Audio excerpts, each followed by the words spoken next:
Aujourd'hui, je vais vous parler un petit peu de ce qu'on fait en robotique. On voit que les robots industriels, la manière dont on utilise les robots change beaucoup et j'aimerais un peu faire une petite mise à jour.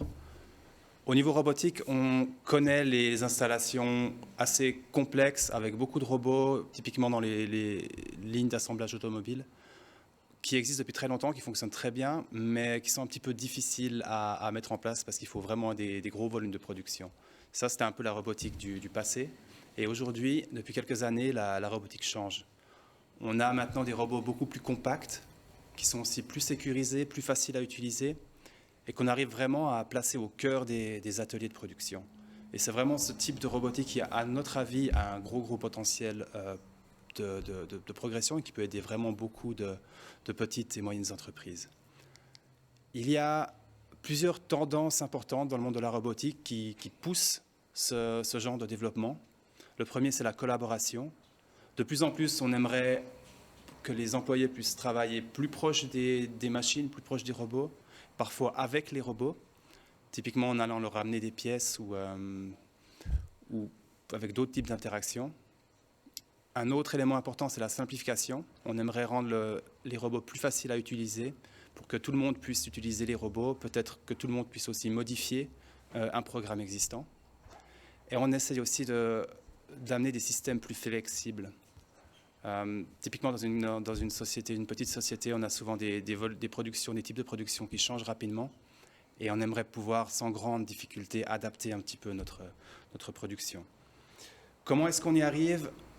Il y a beaucoup de solutions. On a ici un type de collaboration entre un homme et un robot, on le voit, une collaboration qu'on appelle sporadique ou intermittente, où on a un robot industriel qui, en temps normal, travaille à pleine vitesse, vraiment rapidement. Et on voit peut-être devant, sur la gauche de la cellule, on voit un petit scanner 2D qui permet de détecter la présence d'opérateurs. Donc, le robot travaille à pleine vitesse. Quand l'opérateur vient changer une pièce, apporter une nouvelle palette, faire une inspection visuelle, on le voit, il s'approche, le robot s'arrête.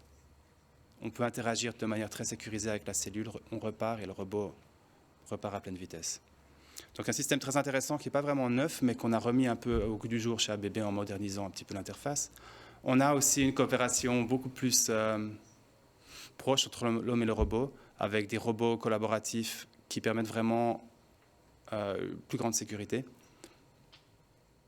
qui restent flexibles. Et ici, on le voit vraiment au cœur de l'atelier. Ils travaillent vraiment côte à côte avec les personnes.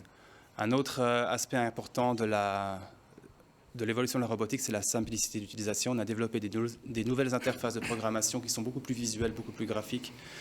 Ceux parmi vous qui ont des enfants reconnaissent peut-être ce genre de programmation. Il y a un modèle qui s'appelle Scratch pour les enfants. On peut prendre des blocs, les tirer et interagir sur l'interface du robot.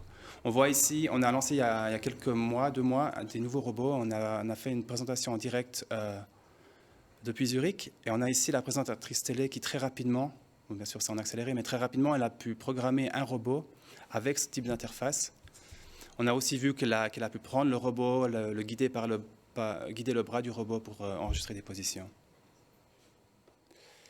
La robotique collaborative, c'est à notre avis quelque chose qui a beaucoup d'avenir. C'est bien sûr pas la solution à tous les problèmes. À notre avis, quand on a besoin d'une grosse flexibilité, on a un nombre important de variantes, on va préférer la production manuelle. Quand on a des gros volumes de production, qu'on a besoin d'aller très très vite, on a une automatisation classique avec des robots ou d'autres machines qui fonctionnent très bien, mais au milieu, à notre avis, il y a un gros gap qu'on peut exploiter avec des robots collaboratifs. Merci beaucoup, M. Gerber. Vite, question. Est-ce que vous pouvez souligner les avantages de ces genres de robots collaboratifs? Les avantages, c'est que souvent, ça coûte moins cher de les installer. On a souvent des systèmes d'approvisionnement du robot qui sont manuels, qui sont plus simples. On n'a pas besoin d'avoir un gros convoyeur, on peut amener les pièces manuellement. Donc, on a un retour sur investissement plus rapide, on n'a pas besoin d'avoir de gros volumes de production. On a aussi des cas où, comme le robot peut être installé sans système de sécurité physique, on peut plus facilement le déplacer. On peut le faire travailler une semaine derrière une machine, une semaine derrière une autre. Donc, ce sont des robots qui souvent n'amènent pas plus de productivité, mais qui peuvent amener d'autres avantages, plus de flexibilité, aussi soulager les opérateurs de travaux vraiment répétitifs et un peu embêtants.